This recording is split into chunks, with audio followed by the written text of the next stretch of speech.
Assalamualaikum warahmatullahi wabarakatuh. Waalaikumsalam warahmatullahi wabarakatuh. Alhamdulillah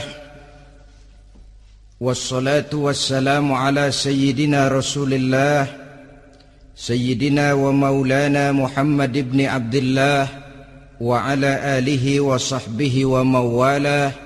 La haula wa la quwwata illa billah, amma ba'du. Bapak-bapak, ibu-ibu, saudara-saudara kaum muslimin rahimakumullah. Sudah menjadi keyakinan dalam kehidupan kita bahwa segala yang ada permulaannya tentu akan ada penghabisannya. Setiap yang punya awal mesti akan punya akhir. Tidak ada keabadian dalam kehidupan dunia ini. Semuanya datang dan pergi silih berganti, berubah oleh pergeseran masa dan pertukaran waktu. Demikianlah kalau kita mau merenungi kehidupan dari alam di sekitar kita.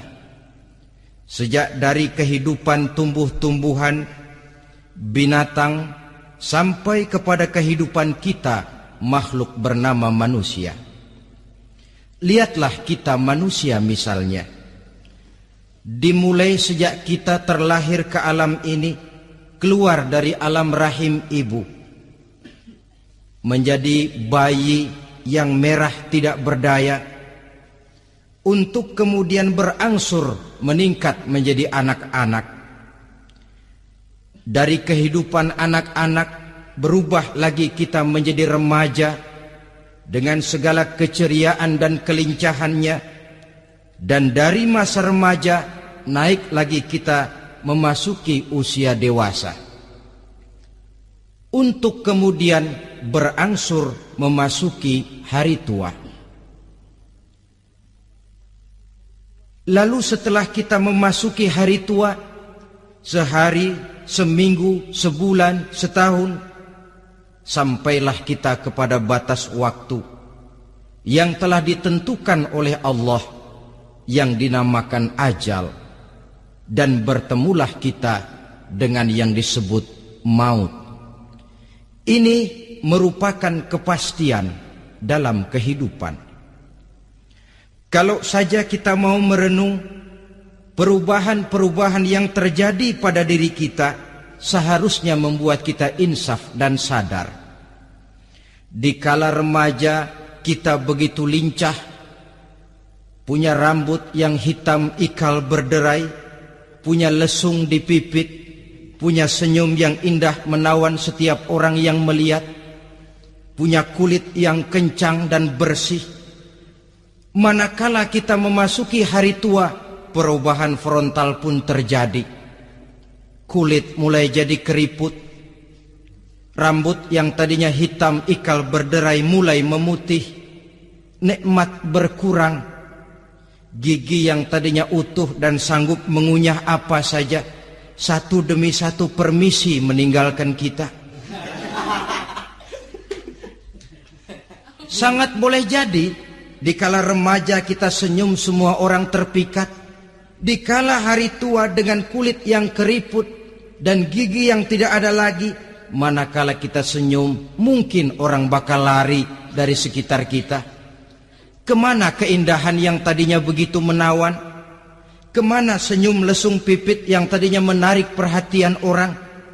Pergi meninggalkan kita, berubah oleh pergeseran masa dan pertukaran waktu. Nah, bila maut datang menjemput kita, selesailah kehidupan sampai di situ? Ternyata belum.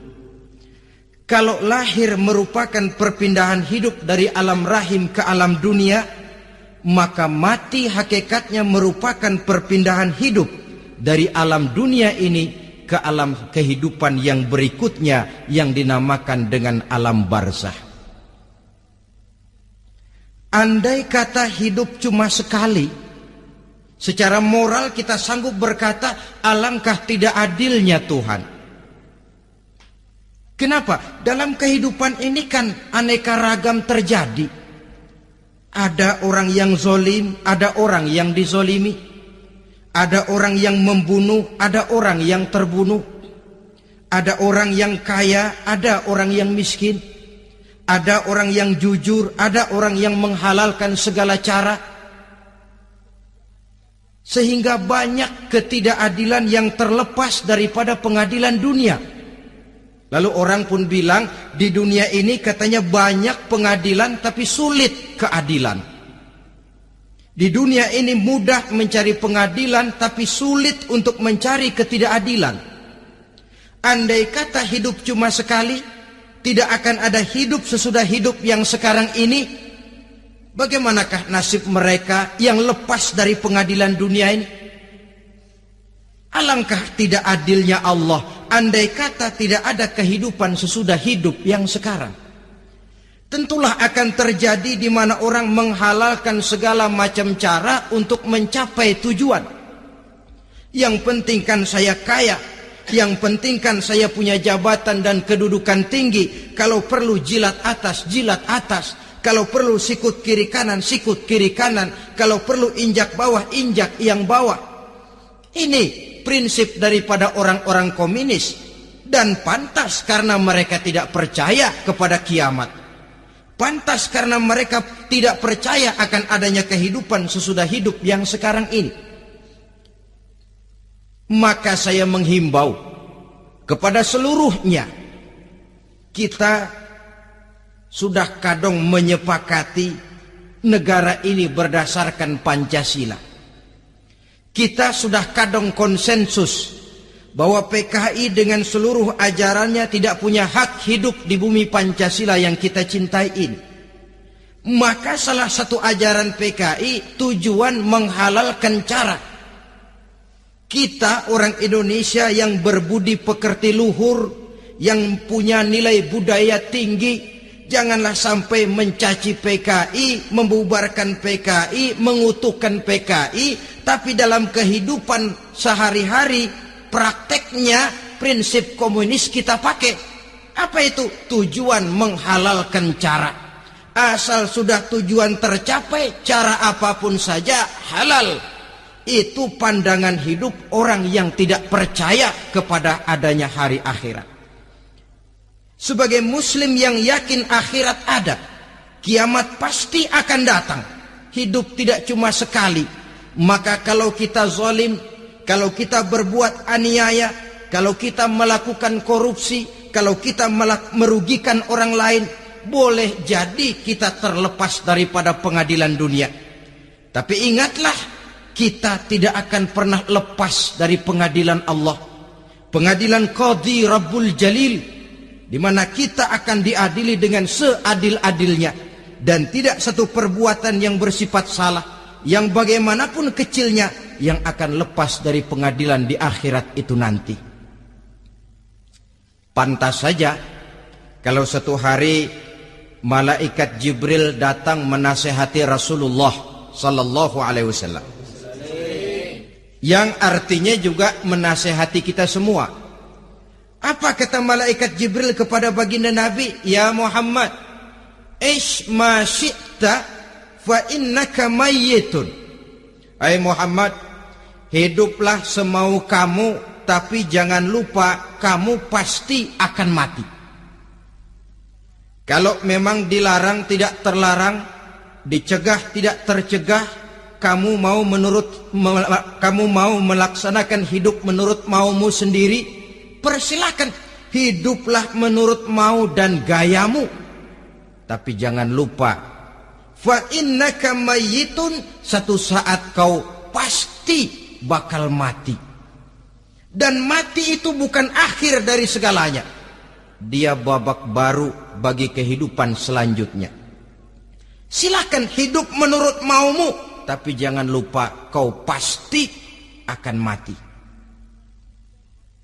Wa'mal ma syi'ta fa innaka majziyun bih.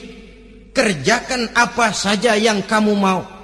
Kalau kau mau menghalalkan segala macam cara, persilahkan halalkan segala macam cara. Tapi jangan lupa kau akan mendapat balasan dari seluruh amal perbuatanmu. Wa ahbib ma syi'ta fa innaka mufariquhu, dan cintailah apa saja yang mau kau cintai. Kau cintai anak istrimu, silahkan. Kau cintai harta bendamu, tafadhal. Kau cintai tanah airmu, kau cintai pangkat dan jabatanmu, persilahkan.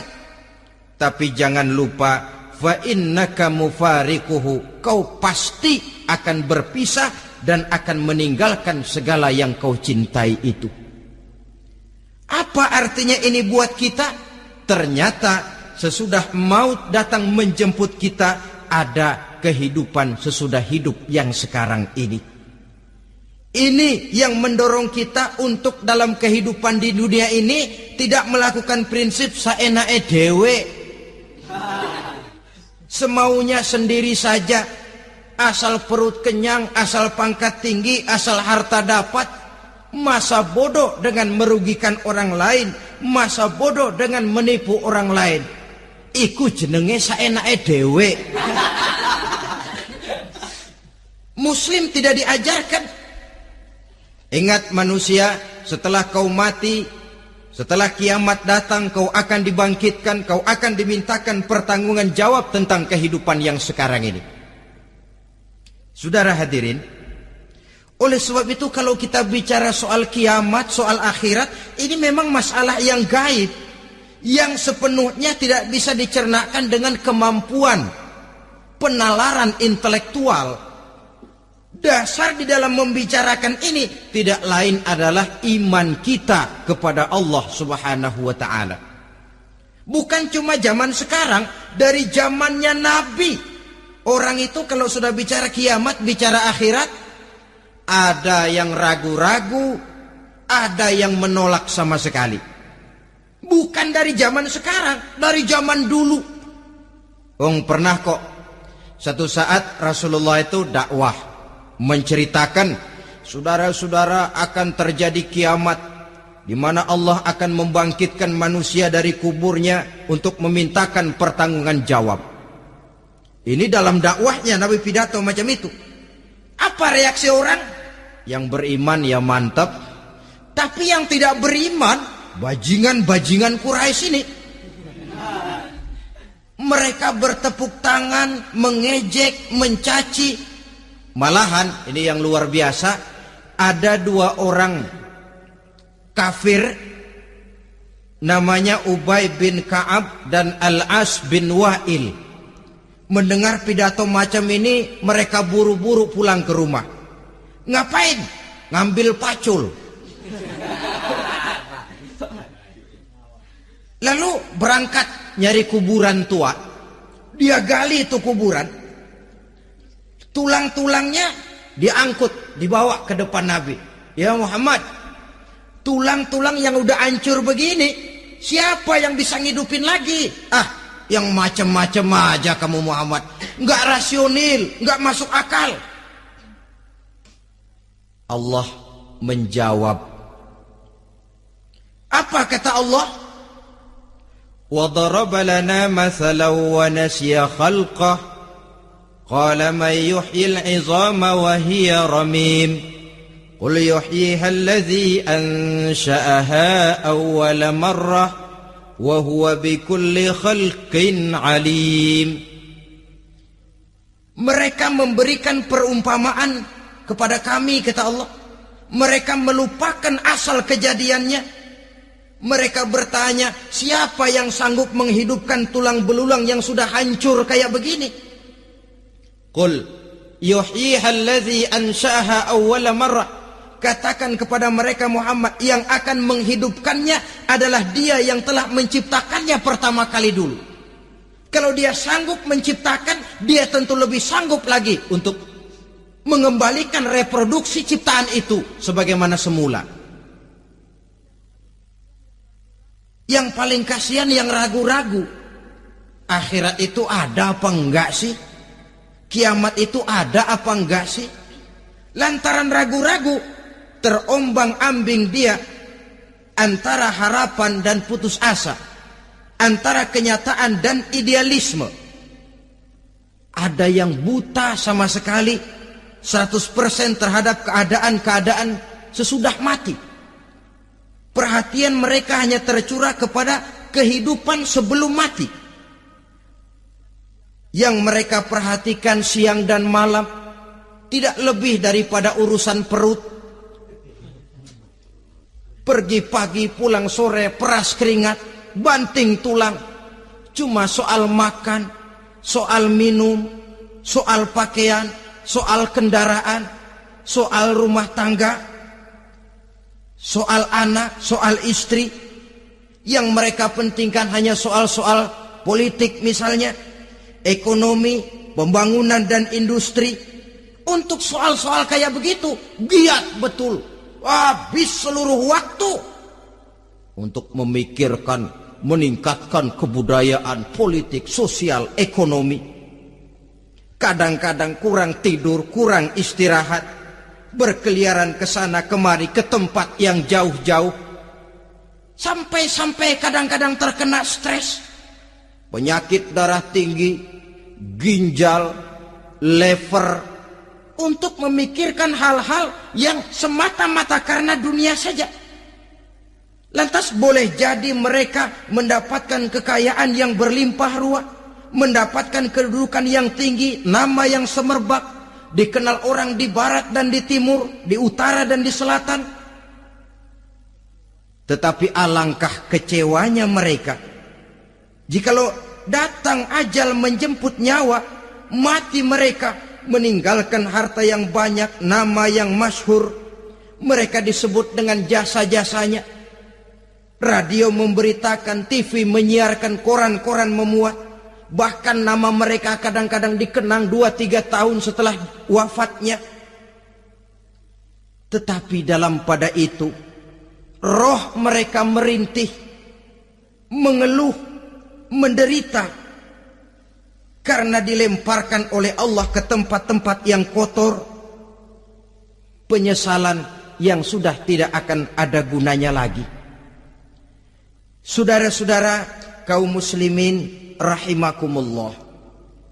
Oleh karena itu, kehidupan akhirat bukanlah dongeng dan takhayul, bukan khurafat dan hayalan.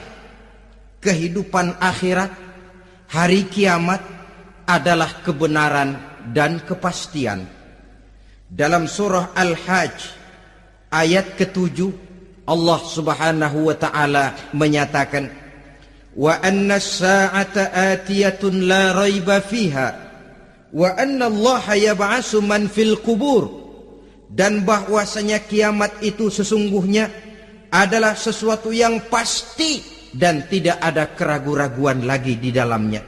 Dan bahwasanya Allah sungguh-sungguh akan membangkitkan manusia dari kuburnya masing-masing. Nah, kalau kita sudah yakin kiamat sesuatu yang pasti adanya, akhirat sesuatu yang pasti adanya, dari mana pembicaraan tentang kiamat ini kita mulai? Tentu dari diri kita. Marilah kita mencoba melihat proses perjalanan hidup ini sampai kita memasuki kiamat. Hadirin, tidak ada makhluk secantik manusia. Tidak percaya, pernah keragunan? Nah, saudara masuk ke kebun binatang, segala macam makhluk ada di situ. Ratusan macam jenis binatang. Bandingkan dengan saudara, kira-kira cakep mana?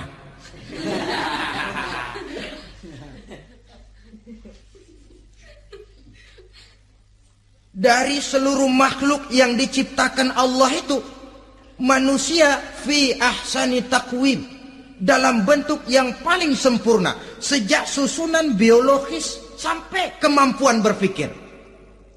Biologis kita ya Allah, diciptakan kita begini rupa, diberikan 2 kaki untuk berjalan, 2 tangan untuk bekerja, diberikan 2 mata, dua-duanya di depan.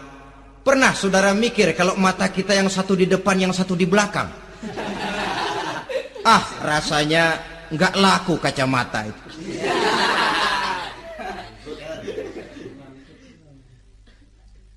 Diberikan hidung dengan 2 lubang, tahu betul Allah ke bawah lagi lubangnya. Coba pikir kalau lubang hidung kita menghadap ke atas.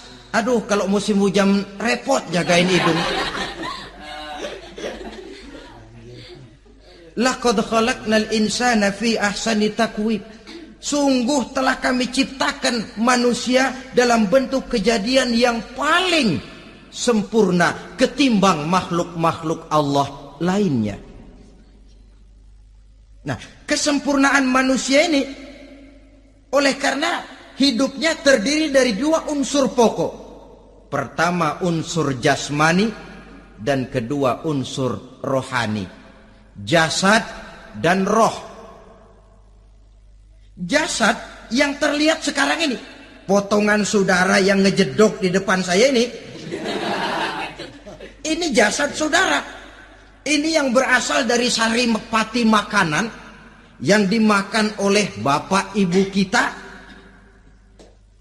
Lalu hasil kerjasama yang baik antara ibu dengan bapak, terwujudlah kita. Kalimat langsungnya jasad ini berasal dari tanah yang tadi berubah dari bayi, remaja, dewasa, meningkat hari tua. Yang berubah itu jasmani kita. Kenapa? Karena jasmani itu materi, benda, daya tahannya terbatas.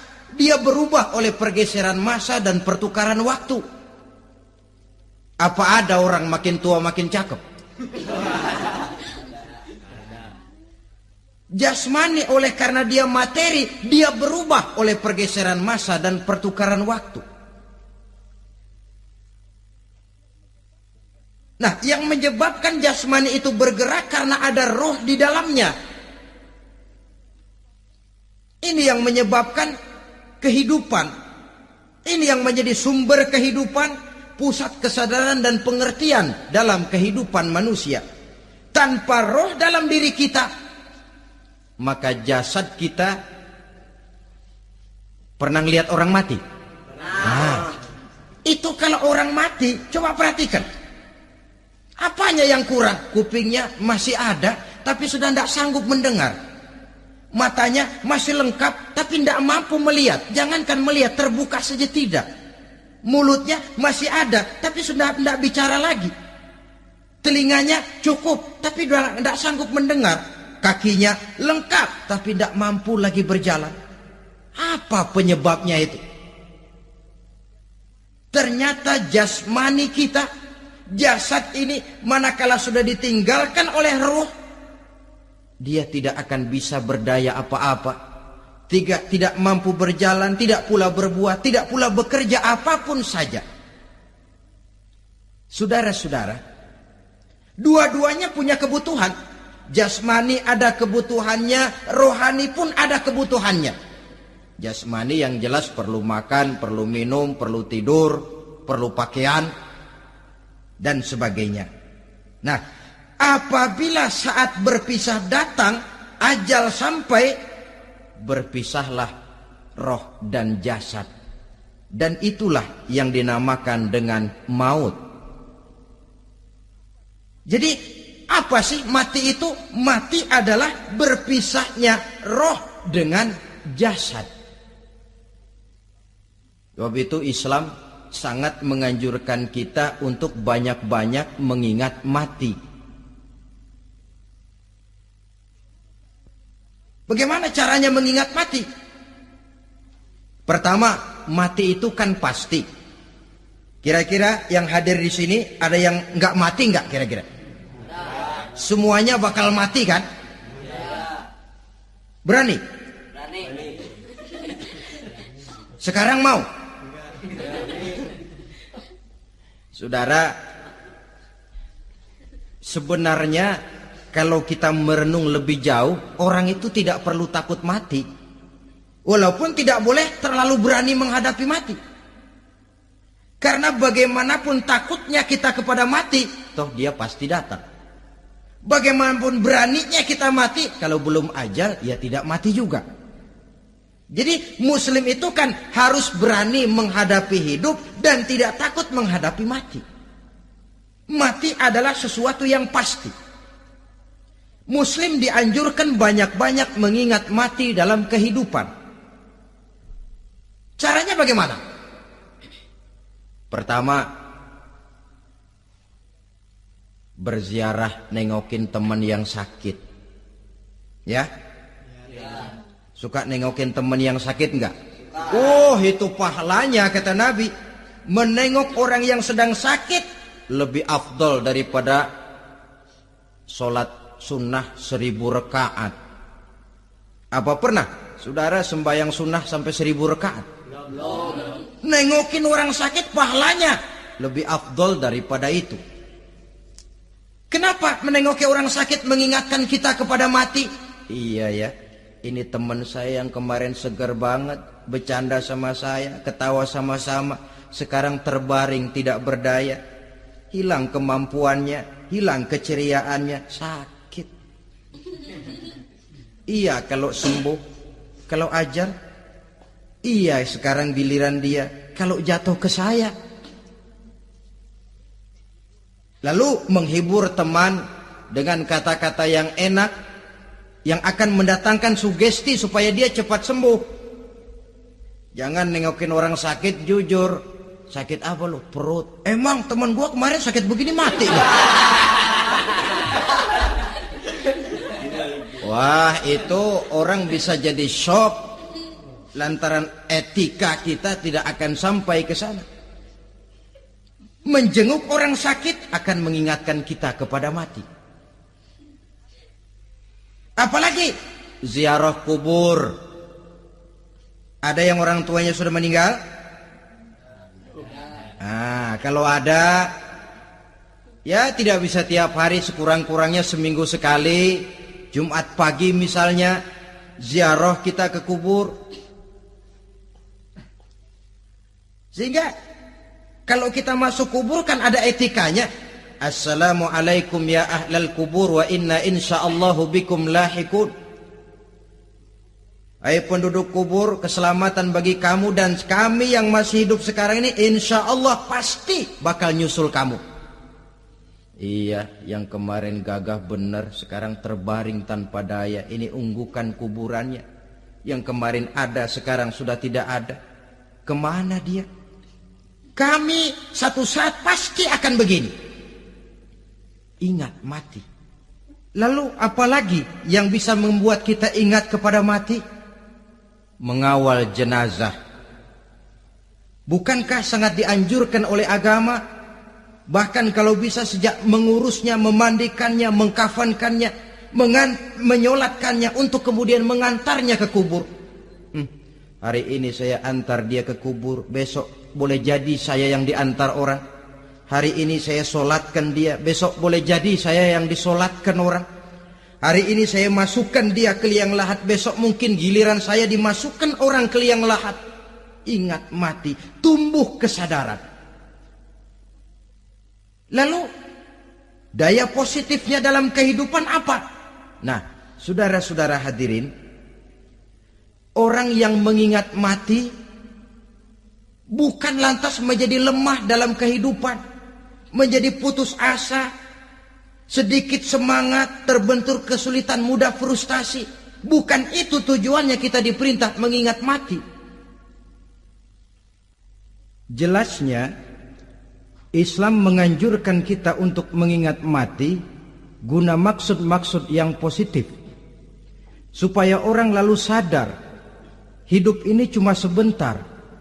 Maka mumpung hidup, nah ini mumpung, tapi mumpung yang baik. Mumpung hidup, maka hidup yang singkat ini harus saya pergunakan dengan sebaik-baiknya, melakukan kebajikan yang sebanyak-banyaknya, menjauhkan rasa malas, menunggu keajaiban yang datang dari langit, berleha-leha, bermain-main, sementara maut kalau dia datang tidak pernah main-main. Pantas kalau seorang penyair bernama Syauqi memesankan tazawwad bittaqwa fa innaka la tadri idza hanna al-lailu hal ta'ishu ila al-fajri kam min sahihin mata min ghairi illatin wa kam min alilin 'asha hinan min ad-dahri. Persiapkan dirimu dengan takwa, sebab kamu tidak tahu apabila malam datang kamu masih bisa hidup apa enggak besok pagi. Apa ada jaminan saudara yang kumpul di depan saya malam ini besok masih bisa hidup? Tidak. Ada jaminan? Tidak ada sama sekali. Kam min sahihin mata min ghairi illatin. Berapa banyak orang sehat mati enggak pakai sakit lagi. Sebabnya kadang-kadang ringan saja. Ada yang cuma jatuh di kamar mandi, mati. Ada yang cuma ketiban pensil. Iya, kalau ketiban pensil 3 peti masa nggak mati. Ta'addadatil asbab wal mautu wahid. Sebabnya boleh jadi macam-macam, tapi mati satu juga, yaitu mati. Dia seperti kelapa yang terlalu tua jatuh ke bawah. Yang kembang baru keluar pun jatuh ke bawah. Itulah mati. Dia datang menjemput yang bayi, dia datang mengambil yang anak-anak, dia datang juga kepada yang remaja, kepada yang dewasa, kepada yang tua sekalipun. Jangan yang remaja lalu berpikir, gua rasanya masih jauh banget mau mati. Ini sesuatu yang pasti yang kita tidak pernah diberitahu kapannya. Kalau dikasih tahu kapannya kan kita bisa, umpama malaikat maut datang ke rumah saya, saudara Zainuddin kau mati 80 tahun lagi. Wah, saya kan berhitung, masih lama, poya-poya aja dulu Tapi ini tidak pernah diberitahu kepada kita. Lantaran tidak diberitahu itulah kita perlu bersiap-siap dengan selalu mengingat-ingat mati yang mendorong kita untuk berbuat positif. Satu contoh peringatan mati yang mendatangkan positif pada peristiwa ketika turun perintah hijrah. Ketika di Mekah sudah terpepet turun perintah hijrah. Ini sahabat yang berangkat hijrah, jangan dikira semua bulat hati. Ada yang mikir, kalau saya hijrah berangkat dari Mekah ke Madinah, nanti di tengah jalan dicegat oleh kafir Quraisy lalu dibunuh, mati saya. Takut mati. Allah peringatkan, kullu nafsin za'iqatul maut. Kamu disuruh hijrah saja takut mati, padahal kamu tahu semua yang hidup bakalan mati. Diam saja di Mekah mati, hijrah ke Madinah pun akan mati. Mendengar ayat ini, Sayyidina Umar bin Khattab seperti dibakar semangatnya. Kalau sebagian sahabat hijrah sembunyi-sembunyi, beliau mau hijrah itu malah bajingan Quraisy dikumpulkan dekat Ka'bah. Pidato, ya ma'syara Quraisy, dedengkot Quraisy, dengerin. Besok pagi yang namanya Umar bin Khattab mau hijrah dari Mekah ke Madinah. Siapa yang kepengen kepalanya berpisah dengan badannya, persilahkan cegat Umar di jalanan. Besok dengan tenang dia berangkat hijrah, gak ada yang berani nyegat. Tuh Quraisy juga barangkali mikir, gue ngapain nyegat penyakit. Begitu ingat mati, timbul semangat juang, timbul semangat berbuat. Ini ingat mati yang positif, bukan yang melemahkan semangat. Dah jangan kerja rajin-rajin dah, lu bakalan mati. Ini ingat mati yang salah pasang. Ingat mati seharusnya mendorong manusia untuk berbuat lebih tekun. Allah memberikan peringatan, qul innal mauta allazi tafirruna minhu fa innahu mulaqikum. Katakan, maut yang kamu akan melarikan diri daripadanya, yang kamu takuti benar dia pasti akan datang menjemput kamu. Saudara-saudara hadirin yang saya hormati, datangnya memang tidak kita harapkan yang namanya maut. Tapi sekali dia datang, tidak ada pintu tempat kita lari. Dia memang tidak pernah kita undang. Tapi sekali dia datang, mengetok pintu, kekuatan apa yang bisa menolak? Dia sebuah tanda seru dalam kehidupan. Apa yang menyebabkan orang takut mati? Pertama barangkali karena dia tidak tahu bagaimana kehidupan sesudah mati. Alam kubur gelap, alam akhirat gelap. Sehingga dia bingung, lantaran bingung lalu jadi takut. Yang kedua boleh jadi oleh bayangan-bayangan dosa yang pernah dia kerjakan di dunia ini. Kerjanya cuma menumpuk dosa. Dia gembira, bahagia, tertawa di atas tumpukan dosanya. Merasa segan berpisah dengan seluruh kehidupan ini. Sehingga boleh jadi maut adalah sesuatu yang ditakutkannya benar dalam kehidupan. Tapi bagaimanapun takutnya, tidak ada tempat lari dari dia. Dalam ayat lain Allah jelaskan, Aynama takunu yudrikumul mautu walau kuntum fi burujim musayyadah. Di mana saja kamu berada, dalam benteng yang paling tangguh sekalipun, maut pasti akan datang menjemput kamu. Nah, bagaimana caranya maut datang menjemput kita? Bila datang dia, sang malaikat pencabut nyawa, malaikat Israel namanya, hendak mengambil ruh kita. Dalam suasana macam begitu, di akhir kehidupan dunia, dalam berhadapan dengan sakaratul maut, terbagilah manusia dalam dua bagian besar. Pertama, yang menghadapi sakaratul maut itu dengan husnul khatimah, baik di akhirnya, sehingga pada saat ruhnya berpisah dengan jasadnya, kelihatan dia seperti senyum, mukanya cerah. Bahkan sebelum itu boleh jadi dia sempat meninggalkan pesan-pesan yang baik. Ada yang sempat azan, ada yang sempat baca Quran. Pernah kan nemui orang yang mau mati seperti itu? Yang sempat azan, yang sempat baca Quran, yang sempat meninggalkan wasiat-wasiat yang baik. Sebab apa? Malaikat maut datang menjemput mereka juga dengan baik-baik. Dicabut ruhnya perlahan-lahan, tapi sungguh pun perlahan-lahan. Pedihnya, sakitnya tetap tiada tara. Rasulullah Sallallahu Alaihi Wasallam, dikala beliau hendak berhadapan dengan sakaratul maut, diceritakan mencelupkan tangannya ke dalam gelas berisi air, lalu mengusapkannya ke muka beliau seraya berdoa, Ya Allah, mudahkan saya dalam menghadapi sekarat ini. Beliau juga yang mengatakan bahwa sakitnya sakaratul maut sama dengan 300 kali bacokan pedang.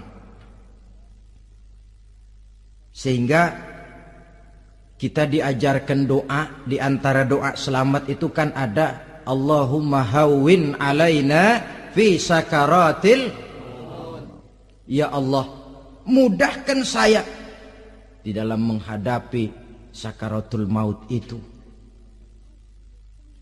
Ketika ruh ini keluar dari jasad, mata masih mengikuti ruh itu.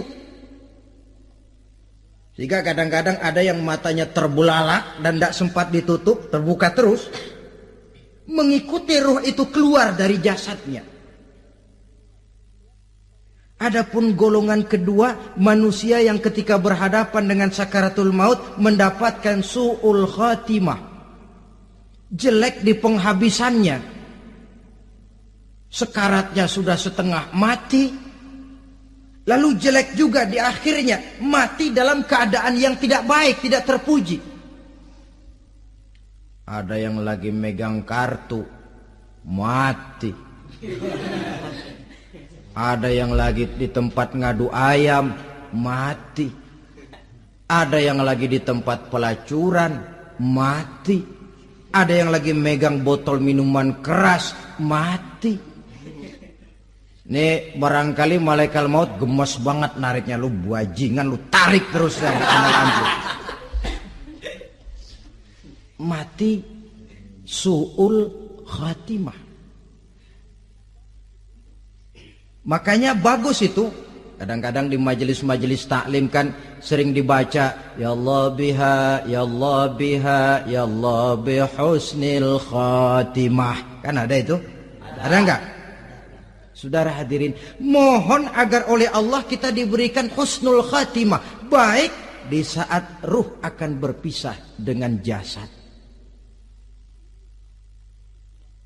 Ini sesuatu yang pasti. Sang malaikat maut datang menjemput nyawa. Setelah ruh berpisah dari badan, maka tinggallah sang badan, ditangisi oleh semua yang kita tinggalkan. Sehingga kepada putrinya Fatimah, ketika malaikat maut datang hendak menjemput baginda Nabi, beliau berkata kepada anaknya Fatimah, kamu tahu siapa yang datang? Saya tidak tahu Bapak. Yang datang hadimul lazat. Itu dia yang menghancurkan seluruh kesenangan dunia. Wa qati'u syahwat. Yang memisahkan kita dengan seluruh yang kita cintai. Dia malaikat maut, Pak. Manakala jasad sudah ditinggalkan oleh ruh, itulah yang dikerubungi orang. Anak menangis, istri menangis, orang tua bersedih, teman-teman merasa kehilangan, menangisi jasad.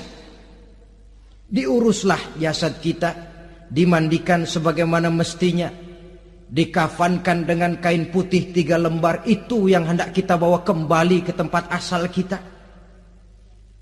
Pakaian sutra, jas yang mereknya Switzerland wool, kain yang Samarinda, sepatu yang Belly atau Beltoni, jam tangan yang Rolex, kendaraan yang serba mewah, tidak ada yang menyertai kita. Kain putih 3 lembar itu saja lagi. Demi setelah dikafankan, dibujurkan kita menghadap ke arah kiblat, orang banyak pun datang menyolatkan kita dengan 4 takbir, diiringi dengan doa, lalu upacara pelepasan, berangkat kita meninggalkan anak, istri, suami, kampung halaman, tanah air, bahkan alam dunia ini. Selamat tinggal alam dan seluruh isinya. Tinggallah yang tinggal. Saya akan kembali ke tempat asal dari mana saya datang, untuk kembali mempertanggungjawabkan seluruh perbuatan saya dalam kehidupan ini. Manakala upacara pelepasan selesailah sudah, dimasukkan kita ke keranda jenazah, digotong orang, bismillah wa ala millati rasulillah, dibawa ke tempat peristirahatan terakhir katanya. Padahal dulu kalau mau kita istirahat, ke villa lah kita, ke Bali lah kita, ke Hong Kong lah kita, ke tempat-tempat tamasya yang indah. Oh, rupanya akan sampai juga perjalanan menuju tempat peristirahatan terakhir, yang luasnya tidak akan lebih dari 2 kali 1 meter. Diusung orang kita, diantarkan orang banyak. Manakala sampai ke atas liang lahat, pengusung jenazah dibuka, diturunkan kita ke liang lahat, dibaringkan. Gumpalan tanah akan jadi bantal kita. Muka dibuka, dihadapkan ke arah kiblat.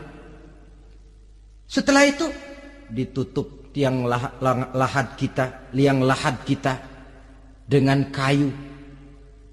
Masih belum kurang, diuruk dengan tanah. Yang menguruk orang-orang yang tadinya mencintai kita, menyayangi kita. Tapi ketika jasad sudah ditinggalkan ruh, habis rupanya cintanya. Coba jasad kalau sudah ditinggalkan ruh, 3 hari aja di rumah, serem. Ya mayit, siapa yang betah nemenin mayit?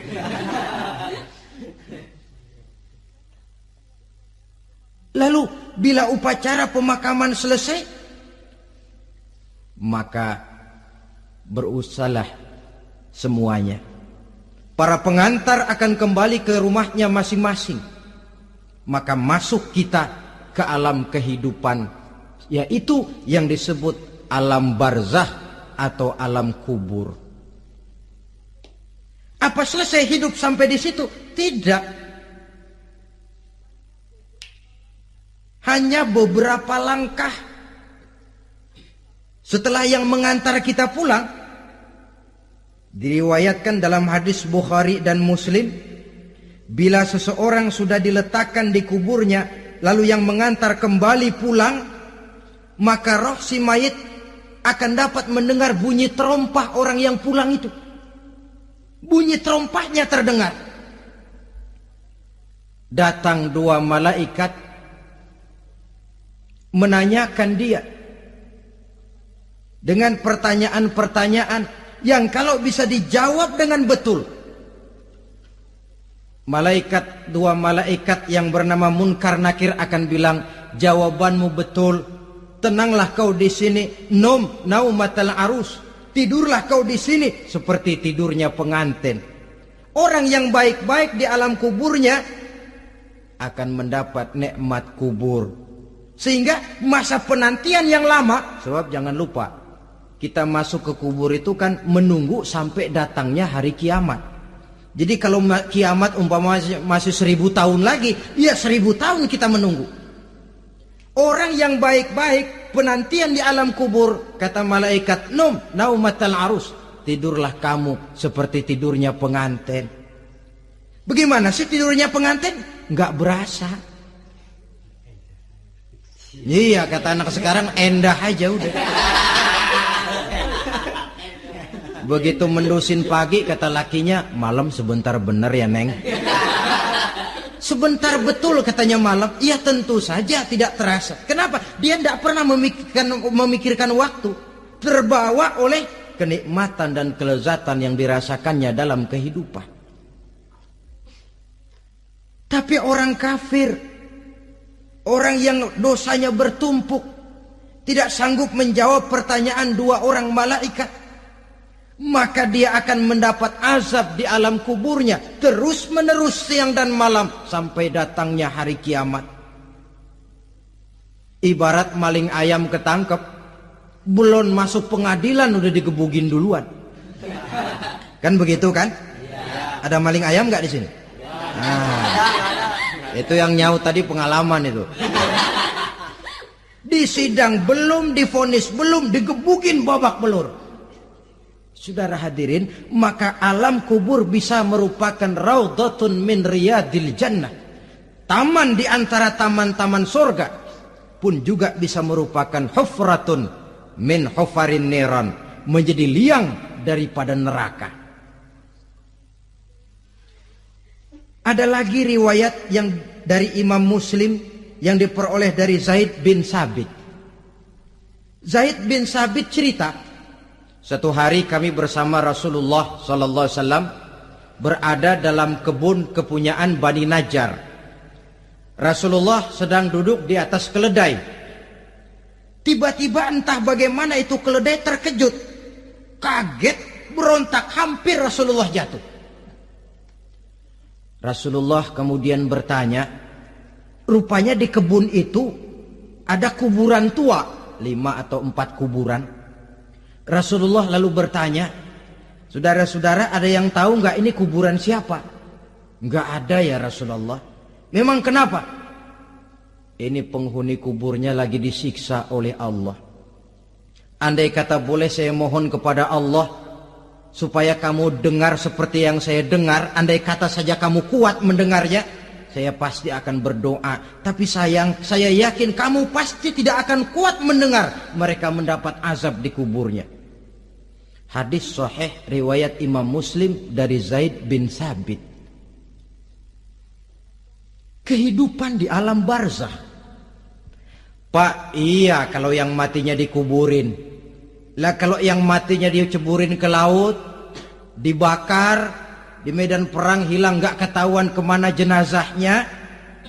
Saudara, hilang kek, dikubur kek, di dalam lautan direndam kek, itu kan cuma logika kita. Menurut Allah tidak ada perbedaan orang mati dikubur di dasar lautan, atau dibakar sampai jadi abu, atau gugur di medan perang tidak ketemu jenazahnya. Entah mereka tetap masuk ke alam barzah namanya. Jasad boleh hancur, tapi roh sebagai sumber kehidupan, pusat kesadaran dan pengertian, dia tetap ada, mengalami kebahagiaan dan kegembiraan, atau mengalami kepedihan dan penderitaan, bergantung kepada amalan yang kita lakukan dalam kehidupan di dunia ini. Maka dalam Yasin tadi kan jelas, qul yuhyiha alladzi ansha'aha awwala marrah. Yang menghidupkan mereka yang dikubur di dasar lautan, mereka yang dibakar sampai jadi abu, yang akan menghidupkan ialah Allah yang menciptakan mereka dulu pertama kalinya. Jadi kalau sudah ada aslinya, ya tentu tidak perlu contoh lagi, akan sangat mudah membuatnya. Orang tua kita, keluarga kita yang sudah berpulang, mereka di alam barzah sekarang ini bisa mendapat nikmat kubur, bisa mendapat azab kubur, bergantung amalan mereka dalam kehidupan di dunia ini. Dalam Musnad Imam Ahmad dan Sahih Abi Hatim malah ada tambahan riwayat, orang yang banyak kebajikannya di dunia, amalannya akan datang menemani dia. Sholatnya dekat kepalanya, puasa sebelah kanan, zakat sebelah kiri, menghibur dia. Malahan dikatakan berbentuk orang yang cantik menemani dia di alam kuburnya. Aneh, dia tanya, man anta lam ara fid dunya ajmal minka. Siapa kamu? Di dunia ini belum pernah saya melihat orang secantik kamu. Dia jawab, ana amaluka soleh. Saya adalah amalmu yang soleh yang kau kerjakan waktu di dunia. Saya sekarang diperintahkan untuk menemani kamu di sini. Alhamdulillah. Sedangkan amalnya yang jahat akan datang dalam bentuk yang menyeramkan menemani dia di sana. Bayangin deh, di kuburan ditemenin yang serem-serem. Sama juga di dunia. Di dunia, kalau kita di tempat gelap ditemenin orang cakep, enak nggak? Enak. Wah, pengalaman. Tapi coba bayangin, sudah tempatnya gelap, yang nemenin jelek nggak ketulungan, gerah kita. Nah, saudara hadirin yang saya hormati, lalu bagaimana tempat arwah-arwah yang sudah kembali menghadap Allah yang disebut mustaqarrul arwah itu? Macam-macam tingkatannya sesuai dengan profesi dan amalannya waktu di dunia. Ada roh-roh itu yang setelah pisah dengan jasad, artinya mati, ditempatkan di tempat yang disebut a'la iliyin, tempat yang tertinggi. Siapa ini? Arwahnya para nabi dan para rasul. Ini fi a'la iliyin, di tempat yang tertinggi. Arwahnya para nabi, arwahnya para rasul. Dan karena kita bukan nabi, bukan rasul, ya jangan mimpi dapat tempat fi a'la iliyin, kecuali kalau Allah menghendaki. Itu hak prerogatif Allah, tapi kan tidak adil kalau Allah melakukan itu. Ini kelompok roh-roh yang masuk golongan VIP. Wah, the first class. Para nabi, para rasul. Lalu ada pula roh-roh itu yang setelah pisah dengan jasadnya diumpamakan seperti burung-burung hijau yang berterbangan di perkebun-kebunan surga. Roh siapa mereka ini? Rohnya para syuhada, orang-orang yang mati syahid gugur membela agama. Nah, ini bedanya orang mati syahid dengan pahlawan, ya. Apa bedanya syuhada dengan pahlawan? Kalau syuhada, orang yang gugur membela agama, niatnya karena Allah, mati syahid. Kalau pahlawan, orang yang gugur membela negara, orang yang dianggap berjasa kepada pemerintah. Klimaksnya, kalau orang mati syahid jelas surga, tapi pahlawan belum tentu surga. Kenapa? Bergantung kepada negara macam apa yang dibelanya dan pemerintah model mana yang dibelanya. Di negara-negara komunis misalnya, banyak nggak pahlawan? Banyak. Dengan sekian tanda jasa yang mati di medan perang dan sebagainya. Kira-kira pahlawan komunis masuk surga enggak? Ya, kalau pahlawan komunis masuk surga, kita enggak kebagian kapling di surga barangkali. Inilah bedanya pahlawan dengan orang mati syahid. Kemudian ada pula roh itu yang tertahan di pintu surga. Tertahan di pintu surga. Ini seperti tadi, orang yang mati syahid tapi masih ada kaitan di dunia. Rasulullah pernah ditanya orang, "Ya Rasul, kalau saya maju ke medan perang bela agama, mati syahid, apa saya masuk surga?" "Iya, masuk surga. Kecuali kata Nabi, kalau masih punya utang." Nah, tertahan di pintu surga. Ada pula roh itu yang tertahan di alam kuburnya. Ini umumnya seperti tadi itu. Ada mempunyai dosa, mempunyai kesalahan, sehingga merasakan azab kubur. Ada juga roh itu yang tertahan di permukaan bumi. Mereka yang dalam hidup selalu menumpuk dosa-dosa yang besar, meninggal sebelum keburu untuk bertaubat. Saudara hadirin yang saya hormati, inilah yang kita khawatirkan. Sebab jikalau pada saat roh sudah datang, jikalau saatnya roh datang berpisah dengan jasad, menemukan sakaratul maut, saat itu taubat sudah tidak akan ada gunanya lagi. Masuk ke alam kubur, mendapat azab kubur sampai datangnya hari kiamat. Berapa lama di alam kubur ini? Menunggulah kita sampai datang saatnya kiamat.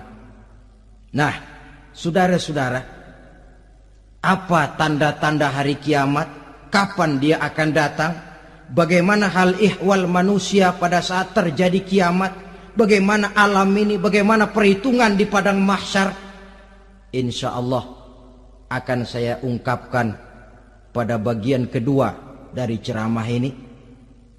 Insya Allah kita akan lanjutkan pembicaraan ini sampai kepada terminal paling akhir, surga dan neraka. Inilah saja pertemuan kita pada